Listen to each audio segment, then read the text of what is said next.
ஒருவருடைய ஊக்குவிப்பின் மூலம் முன்னேறியவர்களை விட பல புறக்கணிப்புகளுக்குப் பின் முன்னேறியவர்களே அதிகம். யாராவது உங்களை புறக்கணித்தால் அதற்காக நீங்கள் ஒருபொழுதும் வருத்தப்படாதீர்கள். எத்தனை முறை அழித்தாலும் சிலந்தி தான் வலையை மீண்டும் மீண்டும் உருவாக்கத் தயங்குவதில்லை. நீயும் உன் முயற்சியை கைவிடாதே. இன்று உன்னிடம் இருப்பதையாவது இழக்காமல் இருப்பதற்காக நீ இழந்ததை மறந்துவிடு. உன்னிடம் இல்லாத ஒன்றைப் பற்றி யோசித்து நினைத்து வருத்தப்படுவதனால் என்ன பலன் உள்ளது? இப்பொழுது உங்கள் வாழ்வில் எவ்வளவு கஷ்டம் இருந்தாலும் பரவாயில்லை. உங்கள் நம்பிக்கையும் விடாமுயற்சியும் உங்கள் வாழ்க்கையை ஒளிமயமாக்கும்.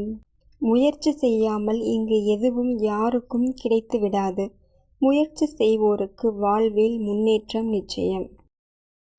உங்கள் வழியில் வரும் சிறு சறுக்கல்கள் கூட உங்களை கீழே தள்ளிவிட அதிக வாய்ப்புகள் உள்ளது.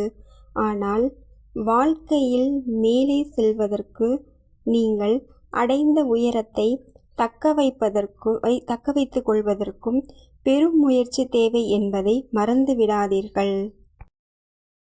உங்களிடம் என்ன குறை இருக்கு என தேடும் கண்கள் உங்கள் இழப்பை மட்டுமே கவனிக்கும். உன்னிடம் இன்று இருப்பது உனக்கு சிறிதாக தெரியலாம். அதை நீ மகிழ்ச்சியோடு அணுகு. அது நிறைவு பெறும். பதவி என்பது பொறுப்பை தரும். பணிவு என்பது மகிழ்ச்சியை தரும். உயரம் ஏற ஏற தலையை வணங்கி செல். முயற்சியின்றி கனவு காணாதே. உழைப்பு இல்லாத கனவு பலிக்காது. முயற்சி இருக்கும் இடத்தில் தோல்விக்கு இடமில்லை. நீ எடுக்கும் ஒவ்வொரு முயற்சியும் வெற்றியை நோக்கி உன்னை அழைத்துச் செல்லும். அடுத்தவர் சொல்வதற்காக நீங்கள் எந்த முடிவும் எடுக்காதீர்கள். அது அவர்களுக்கு ஒரு பொழுதுபோக்கு. ஆனால் அதனால் ஏற்படும் பிரச்சனைகளை நீங்கள்தான் சமாளிக்க வேண்டியிருக்கும் என்பதை ஒருபொழுதும் மறவாதீர்கள். ஒரு முறைக்கு பல முறை யோசித்து ஒரு முடிவெடுங்கள். வதந்திகளைக் கண்டு வருந்தாதீர்கள். உங்களிடம் நேரில் மோதி வெல்ல முடியாதவர்கள்தான் உங்களை பற்றிய அவதூறுகளை பரப்புவார்கள். அதற்கெல்லாம் வருத்தப்பட்டு உங்கள் நேரத்தையும் உங்கள் மன உளைச்சலையும் வீணாக்காதீர்கள். ஒருவரின் வெற்றிக்கும் தோல்விக்கும் காரணம் வேறு யாரோ அல்ல, அவரவர்தான். அவர்கள் தான் எடுக்கும் முயற்சியே வெற்றிக்கும் தோல்விக்கும் காரணம். நம் வாழ்க்கையில் எடுக்கின்ற ஒவ்வொரு முடிவும் தான் நம் முன்னேற்றத்திற்கும் சீரழிவுக்கும் காரணம் என்பதை நாம் புரிந்து கொண்டால் மட்டும் போதும். வாழ்க்கை பயணம் சுமூகமாக அமையும்.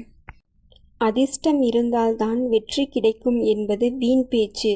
அதிர்ஷ்டம் என்பது அவரவரே உருவாக்கி கொள்வதுதான் சிறந்தது. எந்த சூழ்நிலையிலும் உங்கள் நம்பிக்கையை மட்டும் விட்டு விடாதீர்கள். உங்களால் முடிந்தவரை உழையுங்கள். நீங்கள் நினைத்ததை அடையும் வரை கடினமாக உழைக்க தயங்காதீர்கள். முயன்றால் முடியாது என்பது ஒன்றுமில்லை என்பதை செய்து